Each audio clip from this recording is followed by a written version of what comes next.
Bonjour et bienvenue à votre émission Langue fourchue.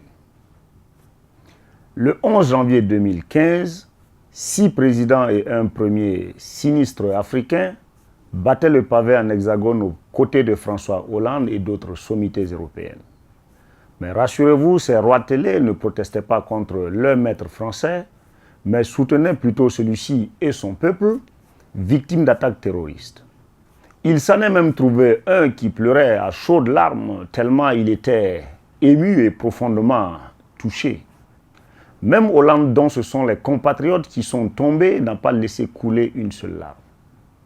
Mais il faut le savoir, notre très cher pleureur avait un problème avec les fluides, surtout quand il avait quelques doses de pastis bien nommées Boni dans le nez. Cette solidarité africaine envers les autres achève de nous prouver que l'Afrique est le continent des émotions.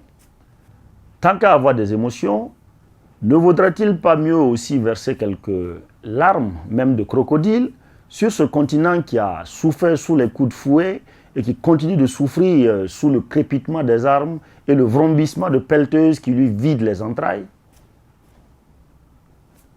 En proie à des attaques récurrentes depuis 2015, certains pays d'Afrique de l'Ouest peinent à renouer avec la stabilité et la prospérité.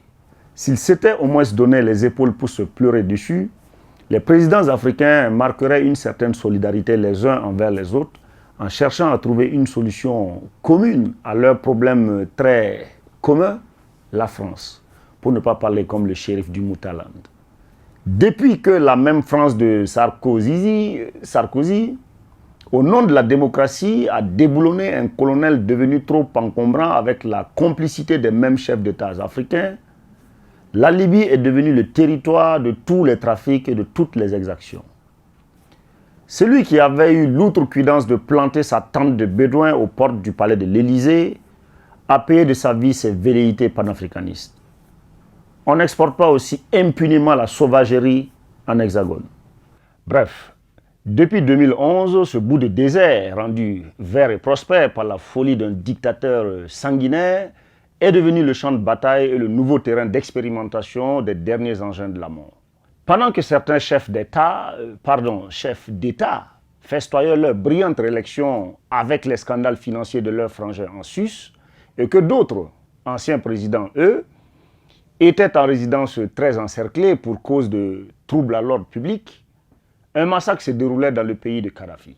En effet, le 3 juillet passé, les frères ennemis libyens, se battant pour le contrôle du pouvoir central, ont déversé une bonne partie de leur colère, mais surtout de leurs bombes, sur un camp de migrants. Un camp, on y reviendra. Bilan provisoire, 44 morts et quelques disparus. Erreur de frappe ou cible délibérée des avions de Khalifa Haftar ou du gouvernement d'union nationale, les enquêtes, s'il y en a et si elles aboutissent, nous édifieront. En ces circonstances douloureuses, j'aurais bien vu quelques larmes perler sur les joues grasses et luisantes de nos digérants, surtout quand on sait que la plupart des victimes de ce carnage, pour ne pas dire toutes les victimes, étaient de l'Afrique subsaharienne. Mais hélas, 44 fois. À défaut de se réunir devant le siège de l'Union africaine pour pleurer, nos rois d'une autre époque auraient pu distiller un communiqué conjoint condamnant ces exactions. Mais bon, 44 morts africains ne valent certainement pas des larmes pour 17 victimes françaises. Combien de personnes meurent en Méditerranée chaque jour? On en a l'habitude maintenant. Bof.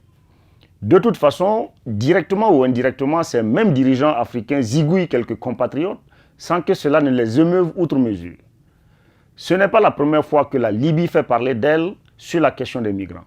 On a encore en mémoire ces images sur la toile faisant état de commerce d'êtres humains et de migrants retenus dans des camps pour servir de stock de pièces détachées pour quelques riches occidentaux en quête d'une seconde jeunesse. On me dira que vont-ils chercher de l'autre côté de la Méditerranée, ces migrants? Eh bien, je dirais la paix. Parce que ceux qui fabriquent les engins de la mort ne les utilisent pas sur leur sol, mais les expérimentent bien chez leurs vassaux qui n'ont que trop de compatriotes à réduire. Que Dios buen vassalo si hubiese buen señor. Pour ceux qui ne parlent pas aussi bien espagnol que moi, je vous traduis. Quel bon vassal il ferait s'il avait un bon seigneur. À bientôt pour une autre langue fourchue.